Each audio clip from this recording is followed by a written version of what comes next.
আর আমাদের এটার হাইট দিয়েছি মাত্র 1.5 ফিট, মানে হাইট 1.5 ফিট, কিন্তু এই 1.5 ফিটও লাগে না। আপনার হাইটটা মোটামুটি হলেই হয়, কারণ হাঁসের গলা পর্যন্ত ভিজলেই কিন্তু সেই হাঁসটা গোসল এবং পানি খাবার দুইটাই করতে পারে। প্রিয় দর্শক, আসসালামু আলাইকুম। দেশ ও দেশের বাইরে থেকে আমাদের এসপিএম এগ্রোর ভিডিওগুলো যারা দেখেন তাদেরকে জানাই আন্তরিক শুভেচ্ছা ও অভিনন্দন। অনেকে বলছেন যে আমাদের যে শেডটা এটা কিন্তু অনেক বড়, তো এখানে যে 1000 হাঁস থাকবে সেই 1000 হাঁস কোথায় পানি খাবে, মানে গোসল করবে, পানি খাবে, এগুলো কোথায়? তো তাদেরকে আজকে দেখানোর চেষ্টা করব যে আসলে আমরা কোথায় তাদের পানির ব্যবস্থা করছি এবং গোসলের জন্য ব্যবস্থা করছি। এই যে আপনারা দেখতে পাচ্ছেন আমাদের এখানে, এই যে এটা কিন্তু স্লাইড করা আছে, আর এই স্লাইড করার মূল উদ্দেশ্য হচ্ছে এখানেই আপনার ওই হাঁসগুলো গোসল করবে, পানি খাবে, সব কিছু টোটাল কিন্তু এখানেই করবে। আর আমাদের এটার হাইট দিয়েছি মাত্র 1.5 ফিট, মানে হাইট 1.5 ফিট, কিন্তু এই 1.5 ফিটও লাগে না।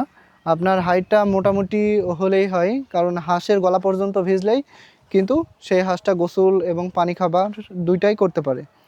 তো সেই দিক থেকে বলবো যে এত এত স্লাইড দেওয়ার দরকার নেই, যেহেতু আমাদের অনেক হাঁস, যার কারণে কিন্তু আমরা একটু স্লাইডটা বেশি করছি।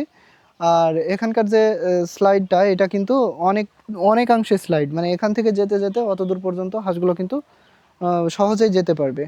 আর এখান থেকে আমরা পানিটা প্রতিদিনই চেঞ্জ করব। এই যে এখানে দেখতে পাচ্ছেন, এটা কিন্তু এই পানিটা এই পাইপ দিয়ে ঢুকে চেঞ্জ হয়ে পুরো নদীতে চলে যাবে। এই যে নদীতে চলে যাবে।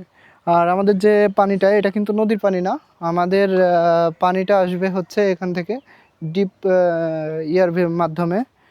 এই যে এখান থেকে পানিটা এসে কিন্তু আমাদের এখানে আসবে। আর আমরা যদিও পারবো কিনা জানি না, 2 বেলা, মানে দিনে 2 বার চেঞ্জ করব, একবার তো অবশ্যই। আর যেহেতু এখানে রোদ, সেহেতু আমরা রোদের জন্য উপরে কিন্তু একটা বার্ন করে দিব, যাতে পানিটা অল টাইম ঠান্ডা থাকে। তো অবশ্যই আপনারা দেখতে পাইলেন এই যে আমাদের শেড, এবং শেডের পাশে কিন্তু পানির ব্যবস্থা, এখানে হাঁসগুলো বিচরণ করবে। আর সাথে আমাদের ডিমে আসার আগ পর্যন্ত আমরা কিন্তু নদীতে দিব, যে হাঁসগুলো দেখবেন নদীগুলো নদীতে দিব। অবশ্যই আমাদের সাথে থাকবেন আর দোয়া করবেন আমাদের জন্য। আল্লাহ হাফেজ সকলকে ধন্যবাদ। আবারও দেখা হবে কোনো একটা ভিডিওতে।